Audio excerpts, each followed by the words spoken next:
বিয়াৰ নিশা পত্নীৰ ক'লা মুখখন দেখি মোৰ বৰ খং উঠিল। মই যেতিয়া তাইক বিবাহ বিচ্ছেদ কৰাৰ সিদ্ধান্ত লৈছিলোঁ, তেতিয়া তাই মোৰ ভৰিত ধৰি ক'লে, তুমি আন কাৰোবাক বিয়া কৰাবা, মই ঘৰৰ কোনোবা এটা চুকত পৰি থাকিম। এগৰাকী ধুনীয়া মহিলাক বিয়া কৰাই মই ঘৰলৈ লৈ আহিলোঁ। প্ৰথম পত্নীয়ে চাকৰণী হিচাপে সকলো কাম কৰিবলৈ আৰম্ভ কৰিলে। বিনামূলীয়াকৈ কাম কৰা মানুহ এজনী পোৱাৰ বাবে ঘৰৰ সকলোৱে সুখী আছিল।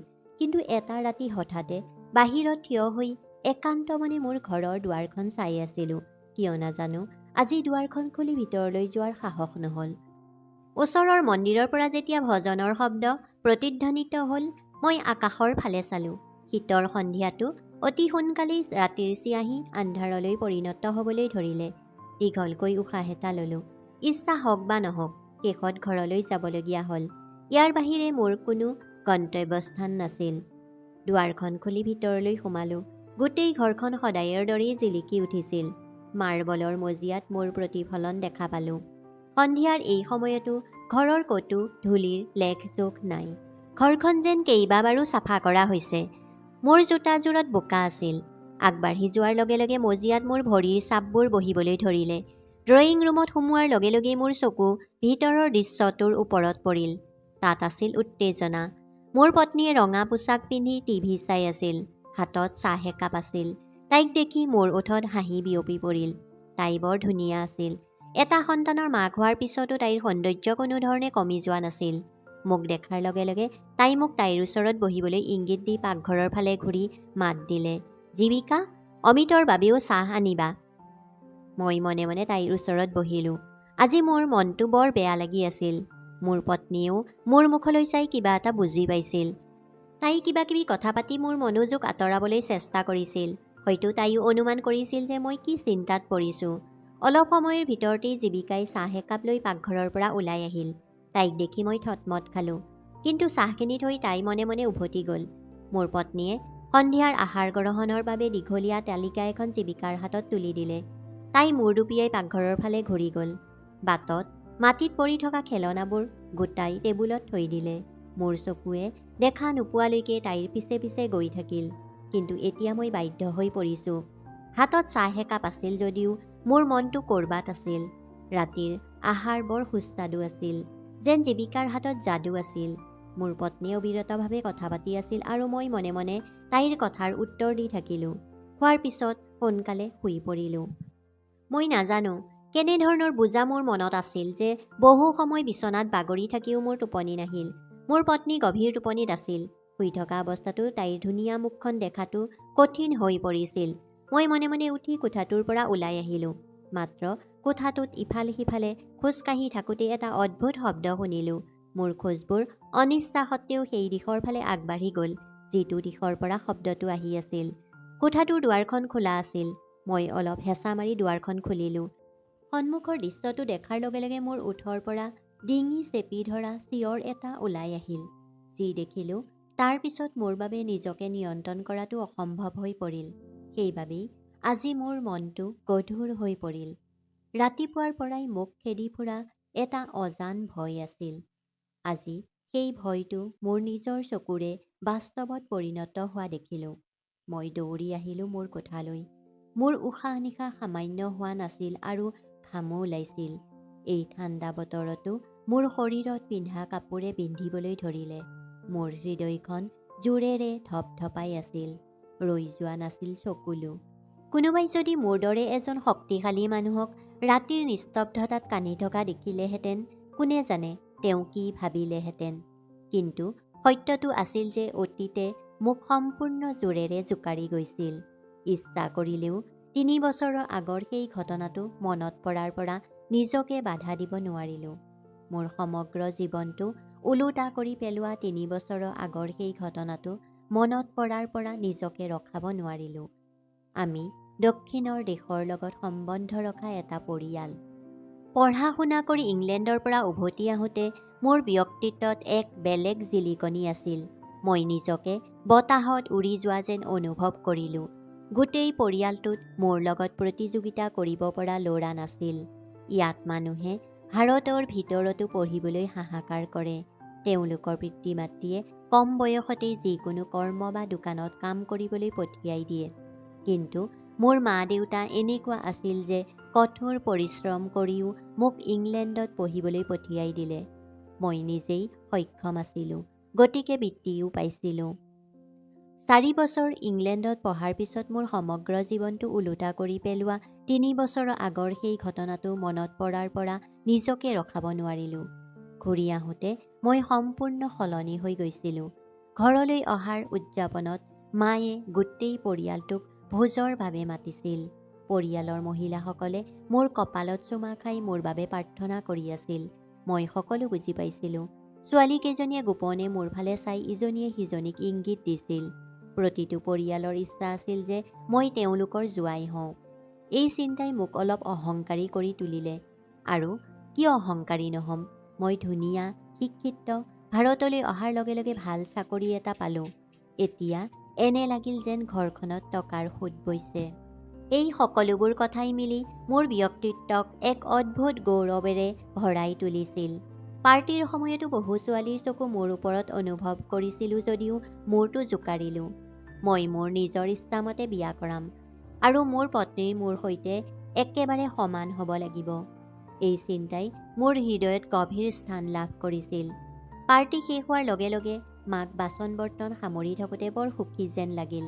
তেওঁ মোক বাৰে বাৰে কৈ আছিল, আগতে এই মানুহবোৰে আমাক কেতিয়াও কোনো গুৰুত্ব নিদিছিল আৰু এতিয়া মোৰ ল'ৰাটোৱে ভাল শিক্ষা লাভ কৰি চাকৰি কৰাত সকলোৱে আমাক কেনেকৈ অনুসৰণ কৰিছে।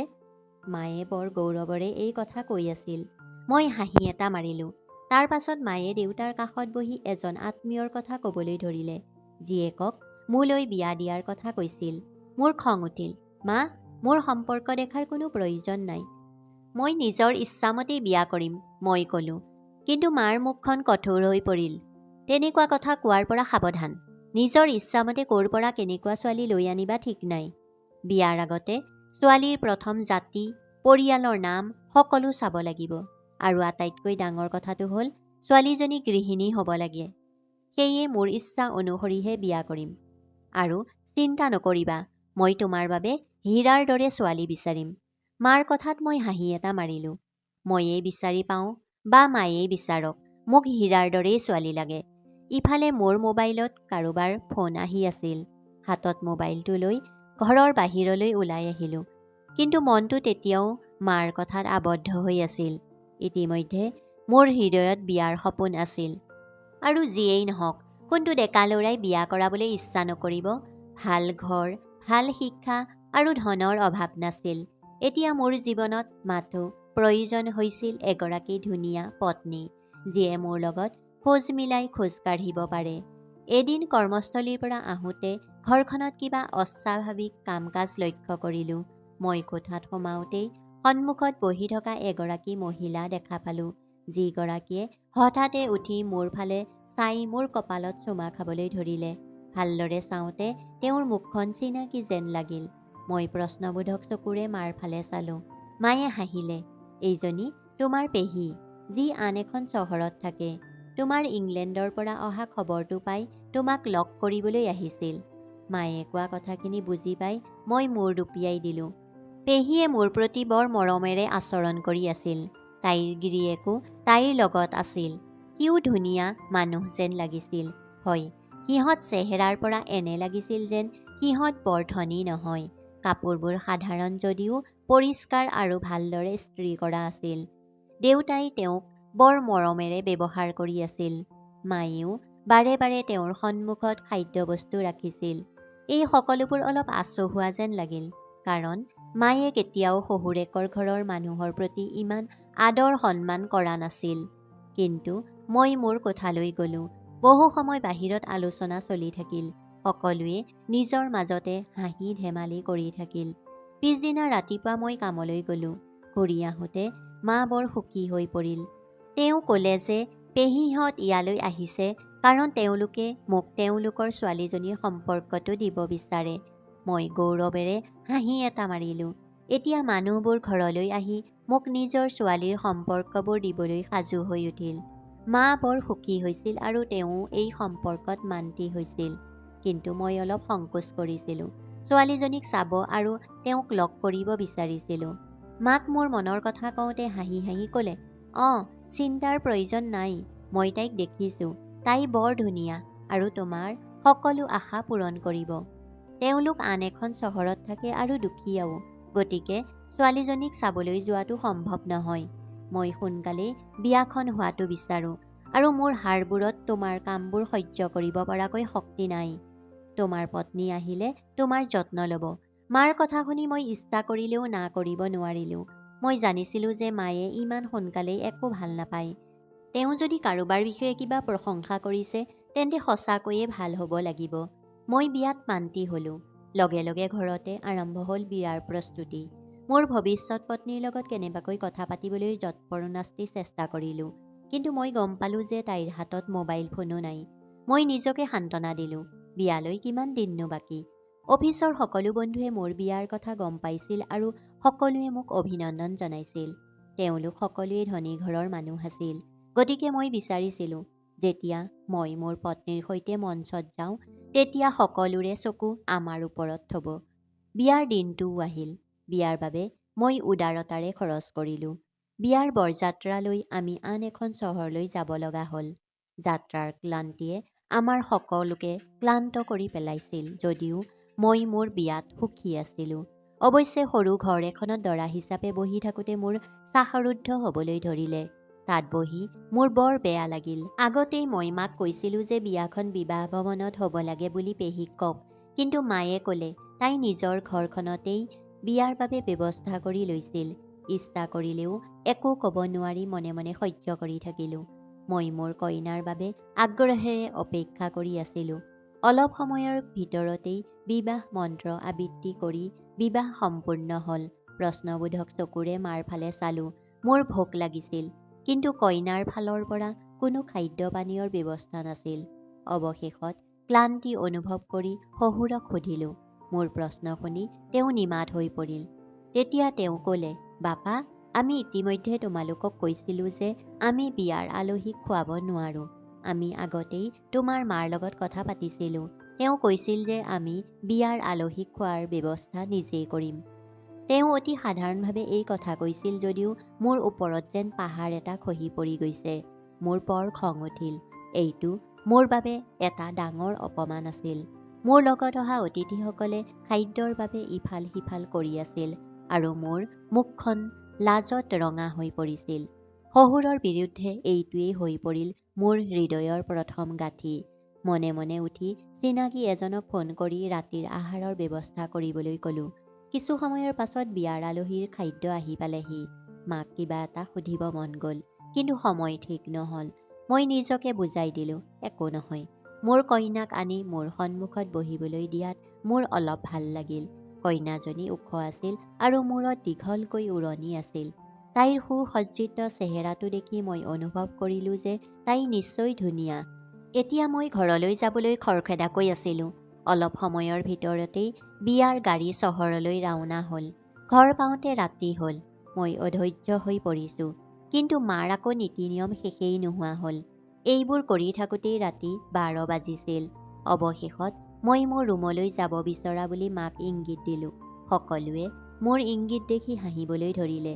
তেনেতে মায়ে মোৰ পত্নীক লৈ কোঠাটোত সোমাই বহিল। মাৰ মুখত এটা অদ্ভুত হাঁহি বিৰিঙি উঠিল, যাৰ কাৰণ মই বুজি নাপালোঁ। আলহীসকল কোঠাৰ পৰা ওলাই অহাত মই দুৱাৰখন বন্ধ কৰি ঘূৰি আহিলোঁ। মোৰ পত্নীয়ে বিচনাত বহি আছিল। কোঠাটো সতেজ ফুলেৰে ধুনীয়াকৈ সজাই থোৱা আছিল। লাহে লাহে বিচনাৰ ফালে খোজ দি তাইৰ সন্মুখত বহিলোঁ। আজি মোৰ ইচ্ছা পূৰণৰ দিন আছিল। মোৰ জীৱনৰ ইচ্ছা এটা আজি পূৰণ হ'ল। এগৰাকী ধুনীয়া পত্নী, যাৰ উপস্থিতিয়ে মোক সম্পূৰ্ণ কৰি তুলিলে। মই হাতখন আগবঢ়াই তাইৰ উৰণিখন তুলি ল'লোঁ। পিছ মুহূৰ্ততে মোৰ ভৰিৰ তলৰ মাটি আঁতৰি যোৱা যেন হ'ল। মোৰ চকু দুটা আচৰিত হৈ ডাঙৰ হৈ গ'ল। তাই হাঁহি আছিল যদিও হাঁহি থকাৰ পিছতো তাইৰ মুখখনত বিশেষ উজ্জ্বলতা নাছিল। তাইৰ ৰংটো বৰ ক'লা আছিল আৰু আটাইতকৈ গুৰুত্বপূৰ্ণ কথাটো আছিল সোঁ গালৰ ঠিক ওপৰত এটা ডাঙৰ তিল আছিল। মোৰ হৃদয়ত এটা যন্ত্ৰণাৰ সৃষ্টি হ'ল। তাই মনে মনে বহি আছিল, হয়তো মোৰ প্ৰশংসা বা উপহাৰৰ আশাত। কিন্তু এবাৰ চোৱাৰ পিছত আকৌ এবাৰ তাইৰ ফালে চাবলৈ মন নগ'ল। মোৰ মগজুৰ স্নায়ুবোৰ যেন শোক আৰু খঙেৰে ফাটি গৈছে। মায়ে কি কৰিলে? মায়ে ক'লে যে তুমি বৰ ধুনীয়া, কিন্তু তোমাৰ মুখখন এনেকুৱা যে তোমাক এবাৰ দেখাৰ পিছত মই তোমাক দ্বিতীয়বাৰ চাব ইচ্ছা নাই। মই আশা কৰা অনুসৰি তুমি নহ'লা। তোমাক নেদেখি তোমাক বিয়া কৰাই এটা ডাঙৰ ভুল কৰিলোঁ। মোৰ মুখৰ পৰা এই কথাবোৰ ওলাই আহিল।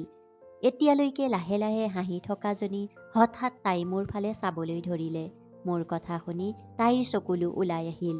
মই ঘৃণাৰ দৃষ্টিৰে তাইৰ ফালে চাই ব্ৰিটিছ নাট ঘূৰি আহিলোঁ। মই সদায় এটা গোলাপ ৰং বিচাৰিছিলোঁ, আৰু মোৰ পত্নীৰ ৰং ইমানেই ক'লা হ'ব বুলি মই কেতিয়াও কল্পনা কৰা নাছিলোঁ। তাইৰ ক'লা ৰংটোৰ ওপৰত মেকআপ কৰা হৈছিল আৰু কুৎসিত কৰি তুলিছিল। মই নাৰ্ভাছ হৈ বিচনাৰ পৰা নামি ক'লোঁ, মই তোমাক বিবাহ বিচ্ছেদ দিম। মই তোমাক মোৰ পত্নী হিচাপে ৰাখিব নোৱাৰোঁ। কাইলৈ ৰিচেপশ্যনত সকলোৱে তোমাক দেখাৰ পিছত মোক ঠাট্টা কৰিব। মোৰ কথাই যেন তাইৰ মুখখন নিস্তব্ধ কৰি পেলালে। তাই হঠাতে বিচনাৰ পৰা নামি আহিল আৰু ভৰি দুখনত ধৰিলে। নাই অমিত, ভগৱানৰ খাতিৰত মোক বিবাহ বিচ্ছেদ নকৰিবা। মোৰ মা দেউতা বৰ দুখীয়া। এই চকটো তেওঁলোকৰ বাবে দুখৰ পাহাৰৰ দৰে হ'ব। মই যদি কুৎসিত হয় তেন্তে ইয়াত তেওঁলোকৰ কি দুখ? মই তোমাক প্ৰতিটো সুখ দিম, মাত্ৰ মোক বিবাহ বিচ্ছেদ নকৰিবা। তাই কান্দি আছিল যদিও তাইৰ ক'লা হাত দুখনে মোৰ ভৰি দুখন ধৰি ৰাখিছিল। বগা ভৰি দুখন বৰ আচহুৱা যেন লাগিছিল। মই পিছুৱাই গ'লোঁ। মূৰৰ পৰা টুপিটো খুলি পেলাই দিলোঁ। কোঠাটোৰ সকলো ধ্বংস কৰি পেলোৱা যেন লাগিল। তাই কান্দি আছিল। হঠাতে তাই নিজৰ ঠাইৰ পৰা উঠি ক'লে, যদি মোৰ চেহেৰাটো ভাল নালাগে তেন্তে আপুনি আন কাৰোবাক বিয়া কৰাব। মই তোমাক কেতিয়াও বাধা নিদিওঁ, মাত্ৰ তোমাৰ নামটো মোৰ পৰা আঁতৰাই নিদিবা। মই ইয়াতেই ঘৰৰ কোনোবা এটা চুকত পৰি থাকিম আৰু তোমালোকৰ সকলো কাম কৰি থাকিম। মই তোমাক বহুত ভাল পাওঁ আৰু তোমাৰ অবিহনে জীয়াই থাকিব নোৱাৰোঁ। তাইৰ কথাবোৰে মোৰ ভিতৰত আৰু এটা ঘৃণাৰ জোৱাৰ জগাই তুলিলে। সম্পৰ্কটো আৰু সহ্য কৰিব পৰা নাছিলোঁ, কিন্তু একো কৰিব পৰা নাছিলোঁ। বহু সময় কোঠাটোত খোজকাঢ়ি অৱশেষত দুৱাৰখন খুলি ওলাই আহিলোঁ। বাহিৰৰ চোফাখনত মা বহি আছিল। মোক ওলাই অহা দেখি মাৰ মুখত আকৌ এটা হাঁহি বিৰিঙি উঠিল। মোক একো সোধা নাছিল। মই এই সময়ত ওলাই আহিছিলোঁ সেইটো আজি ৰাতি, বৰঞ্চ তেওঁ মনে মনে বহি মনি জপ কৰি থাকিল। মই ঘৰৰ পৰা ওলাই আহিলোঁ। কিমান সময় ৰাজপথত ঘূৰি ফুৰিলোঁ নাজানো। শেষত মই সিদ্ধান্ত ল'লোঁ যে মোৰ ইচ্ছা অনুসৰি মই নিশ্চিতভাৱে এগৰাকী ধুনীয়া ছোৱালীক বিয়া কৰাম। পিছদিনা ৰিচেপশ্যন পাৰ্টি আছিল। মই তাইক সকীয়াই দিছিলোঁ যে তাইৰ মুখৰ পৰা যাতে উৰণিখন আঁতৰাই নিদিয়ে। সেই ছোৱালীজনীয়ে মোৰ কথাত মান্তি হ'ল। গোটেই পাৰ্টিটোত মানুহে কৈ থাকিল যে ৰিচেপশ্যনত কইনাই কোনেও উৰণি নলয়, কিন্তু মায়ে সকলোকে মনে মনে ৰাখিলে। মোৰ হৃদয়খন সম্পূৰ্ণ বিৰক্ত হৈ পৰিছিল তাইৰ প্ৰতি। বিয়াৰ পিছত যেতিয়া পাৰ্টিবোৰ আৰম্ভ হৈছিল তেতিয়াই মই অজুহাত দেখুৱাইছিলোঁ। পিছদিনা মই কামলৈ যাবলৈ ধৰিলোঁ, কিন্তু মোৰ বেষ্ট ফ্ৰেণ্ড সমীৰে কিবা এটা বুজি পাইছিল। মোৰ দৰে ভ্ৰমণৰ প্ৰতি আকৰ্ষিত ব্যক্তি এজনে বিয়াৰ পিছদিনাই কামলৈ যাবলগীয়া হোৱাটোৱে তেওঁক ক্ষুব্ধ কৰি তুলিছিল। সেইদিনা সন্ধিয়া তেওঁ মোক নিজৰ ঘৰত পাৰ্টি এটালৈ মাতিলে। মই না কৰিব বিচাৰিছিলোঁ, কিন্তু তেওঁ মোৰ অনুৰোধ কঠোৰভাৱে নাকচ কৰিলে। তেওঁ ক'লে, বিয়াৰ পিছদিনা কোনে কামলৈ যায়? তুমি হানিমুনলৈ যোৱা নাছিলা। এতিয়া তুমি মোৰ ঘৰত নিশ্চয় তোমাৰ পত্নীৰ লগত পাৰ্টি কৰিবলৈ আহিবা। মোৰ দুখী মুখখন দেখি সি সকলো বুজি পালে। মোৰ অনিচ্ছা সত্ত্বেও সেইদিনা সন্ধিয়া মই মোৰ পত্নীক লগত লৈ তাৰ ঘৰলৈ গ'লোঁ। মোৰ বন্ধু দুজনে মোক সেই স্বাভাৱিক চেহেৰাৰ ছোৱালীজনীৰ লগত আহি থকা দেখি বুজিলে যে মোৰ মুখখন কিয় দুখী। তেওঁ ঘৰতে বিভিন্ন ব্যঞ্জন প্ৰস্তুত কৰিছিল। তেওঁৰ পৰিয়ালৰ লোকে মোক পৰিয়ালৰ সদস্য বুলি গণ্য কৰিছিল যদিও তেওঁলোকৰ সৈতে মোৰ এইটোৱেই প্ৰথম সাক্ষাৎ। সমীৰে ৰাতিৰ আহাৰ খাবলৈ বহিবলৈ মাতিলে, কিন্তু মই অলপ সময় থমকি ৰ'লোঁ। সমীৰৰ সৰু ভনীয়েকে ডিনাৰৰ টেবুলখন সাজি আছিল। তাইক দেখি মই আঁতৰি চাবলৈ পাহৰিলোঁ। তাই ইমান ধুনীয়া আছিল যেন তাই স্বৰ্গৰ পৰা পোনে পোনে এই পৃথিৱীলৈ আহিছে। তাইৰ দীঘল কোছা চুলি, সূক্ষ্ম মুখ আৰু গুলপীয়া ৰংটোৱে মোৰ মন আৰু হৃদয় আকৰ্ষণ কৰি ৰাখিছিল। মই ঠিক এনে ছোৱালীজনীক নিজৰ পত্নী কৰি ল'ব বিচাৰিছিলোঁ। যেতিয়া তাই মোৰ দৃষ্টিৰ ভাৱটো বুজি পালে, তাই মোৰ ফালে চালে আৰু তাইৰ মুখত লাজ এটা বিয়পি পৰিল। মোৰ হৃদয়খন নিয়ন্ত্ৰণৰ বাহিৰ হৈ গ'ল। যিকোনো মূল্যৰ বিনিময়ত তাইক মোৰ পত্নী কৰি ল'ব বিচাৰিছিলোঁ। মোৰ কুৎসিত পত্নীয়ে এই সকলোবোৰ মনে মনে চাই থাকিল। তাই অতি কম খাইছিল। সমীৰৰ ঘৰৰ পৰা উভতি আহোঁতেই মই অন্তৰত সিদ্ধান্ত লৈছিলোঁ যে মই সমীৰৰ লগত কথা পাতিম, আৰু মই বেছি সময় ৰৈ নাথাকিলোঁ। ঠিক পিছদিনাই মই তাক মোৰ অনুভৱবোৰ ক'লোঁ। সি আচৰিত হ'ল। সি ক'লে, কিন্তু অমিত, তোমাৰ বিয়া মাত্ৰ 2 দিন আগতে হৈছে, এইটো কেনেকৈ সম্ভৱ? মই ক'লোঁ, মই ইমান কুৎসিত পত্নী নিবিচাৰোঁ। সেইটো আছিল মাৰ পচন্দ। মই মোৰ পচন্দ অনুসৰি বিয়া কৰাব বিচাৰোঁ। মই তোমাৰ ভনীক পৃথিৱীৰ সকলো সুখ দিম। মই তেওঁক সকলো দিশতেই পতিয়ন নিয়ালোঁ। মোৰ উৎকৃষ্ট মৰ্যাদা, উৎকৃষ্ট চাকৰি আৰু ধনৰ প্ৰচুৰতাই হয়তো তেওঁক চিন্তা কৰিবলৈ বাধ্য কৰাইছিল। শেষত তেওঁ মোৰ পক্ষত সিদ্ধান্ত লৈ মোৰ বিয়াত সন্মতি দিলে। সেইদিনা বৰ সুখী হৈছিলোঁ। ঘৰলৈ আহোঁতে প্ৰথম কামটো আছিল মাক কোৱা। মোৰ কথা শুনি মাৰ মুখত কোনো আচৰিত ভাৱ নাছিল, যেন সকলো ইতিমধ্যে ঠিক হৈ গৈছে। মাত্ৰ এসপ্তাহৰ পিছত প্ৰাচীক বিয়া কৰাই ঘৰলৈ লৈ আহিলোঁ। তাইৰ সৌন্দৰ্য আৰু মেকআপ দেখি মোৰ প্ৰথম পত্নী জীৱিকা কেইমুহূৰ্তমান থিয় হৈ তাৰ পিছত মনে মনে কোঠাৰ পৰা ওলাই আহিল। আলমাৰীৰ পৰা তাইৰ সকলো কাপোৰ উলিয়াই চোফাত থৈ ক'লোঁ, প্ৰাচী এতিয়া এই ৰুমতে থাকিব। তুমি মাৰ ৰুমত বা ষ্ট'ৰ ৰুমত শুব পাৰিবা। মই ঘৃণনীয় সুৰত ক'লোঁ, কিন্তু তাই একো নক'লে। চকুলোৰে চকু জিলিকি উঠিছিল। তাই মনে মনে ষ্ট'ৰ ৰুমটোত নিজৰ ঘৰ কৰি লৈছিল। মায়ে তাইক ৰাতিপুৱাৰ পৰা গভীৰ নিশালৈকে কাম কৰাইছিল। এনে লাগিছিল যেন মায়ে এজনী ফ্ৰী মেইড পাইছিল। তাইক বকাবকি কৰিছিল আৰু অপমান কৰিছিল। মই আচৰিত হ'লোঁ, কাৰণ মই মোৰ মৃদু আচাৰ ব্যৱহাৰৰ মাৰ এই ৰূপ আগতে কেতিয়াও দেখা নাছিলোঁ। কিন্তু মায়ে তাইৰ লগত যিয়েই নকৰক কিয় মোৰ বাবে সেইটো কোনো গুৰুত্ব নাছিল। মই মোৰ নতুন জীৱনত নিমগ্ন হৈ পৰিলোঁ। প্ৰাচী ফেশ্বনেবল ছোৱালী আছিল। তাই নতুন ষ্টাইলৰ কাপোৰ পিন্ধিব আৰু সদায় মেকআপ কৰিব। তাইৰ সৌন্দৰ্য দেখি মই বৰ সুখী হওঁ। জীৱিকাই ঘৰৰ সকলো কাম কৰিছিল, গতিকে প্ৰাচীৰ কোনো কাম কৰাৰ প্ৰয়োজন নাছিল। বিয়াৰ কিছুদিন পিছতে মই প্ৰাচীৰ লগত হানিমুনলৈ ওলাই আহিলোঁ। ইউৰোপৰ দীঘলীয়া ভ্ৰমণৰ পিছত ঘূৰি আহোঁতে গম পালোঁ যে প্ৰাচী গৰ্ভৱতী। মোৰ জীৱনটো এতিয়া সম্পূৰ্ণ হ'বলৈ ওলাইছিল। বৰ ভাল লাগিল। মাথো এটা কথাই মোক আমনি কৰি আছিল। আগতে ঘৰত মনে মনে খোজকাঢ়ি যোৱা জীৱিকা এতিয়া মোৰ বাবে ছাঁ যেন লাগিবলৈ আৰম্ভ কৰিছিল। তাই কেতিয়াও একো কোৱা নাছিল। বহুবাৰ মায়ে তাইক মাৰপিট কৰিছিল আৰু তাই মনে মনে দুখ কৰি থাকিল। এদিন গাখীৰ ছিটিকি পৰাত মায়ে তাইক লাঠিৰে ইমান জোৰেৰে আঘাত কৰিলে যে তাই চিঞৰি চিঞৰি কান্দিবলৈ ধৰিলে। তথাপিও তাইৰ ওঠৰ পৰা এটাও অভিযোগ নাহিল। নাজানো কিয়, সেইদিনা মোৰ অন্তৰত এক অদ্ভুত অস্থিৰতাই ভৰি পৰিল। মই যদি কৰ্মস্থলীত থাকিলোহেঁতেন, তেন্তে তাইৰ অভিযোগ কৰা চকু দুটা সকলোতেই দেখা পালোহেঁতেন। আজিও মই সোনকালেই আহিলোঁ, আৰু এতিয়া ৰাতি এই ঘণ্টাত যি দেখিলোঁ সেয়া দেখি মোৰ চকুলো ওলাই আহিল। মোৰ সন্তানটোৱে জোৰেৰে কান্দি আছিল। উঠি দেখোঁ প্ৰাচী নিশ্চিন্ত মনে শুই আছে। মই তাইক জোকাৰি জোকাৰি শিশুটিৰ কান্দোনৰ প্ৰতি তাইৰ দৃষ্টি আকৰ্ষণ কৰিলোঁ, কিন্তু তাই কাষলৈ ঘূৰি আকৌ টোপনি গ'ল। মই দীঘলীয়া উশাহ এটা লৈছিলোঁ। গোটেই ৰাতি শিশুটিয়ে কান্দি থাকিলে। মই কেঁচুৱাটোক গাখীৰ খুৱাই দিয়াৰ পিছত কোঠাটোৰ পৰা ওলাই আহিলোঁ। মোৰ চকু আকৌ সেই একেটা কোঠাৰ ফালেই আছিল, য'ত মই কিছুদিনৰ আগতে সেই দৃশ্যটো দেখিছিলোঁ। এইবাৰ ষ্ট'ৰ ৰুমৰ দুৱাৰখন খোলা আছিল। সন্মুখত বহি জীৱিকাই কান্দি আছিল। মা তেতিয়াও তাইৰ সন্মুখত থিয় হৈ আছিল। চোৱা, বিয়াৰ পিছত তোমাৰ মায়ে মোক যি কৰিলে তাৰ প্ৰতিশোধ কেনেকৈ ল'লোঁ। তোমাৰ মুখ আৰু চেহেৰা দেখি মই অনুমান কৰিছিলোঁ যে মোৰ ল'ৰাটোৱে তোমাক কেতিয়াও স্পৰ্শ নকৰে। সেইবাবেই মই ইচ্ছাকৃতভাৱে তোমাক তাৰ লগত বিয়া কৰাই দিলোঁ।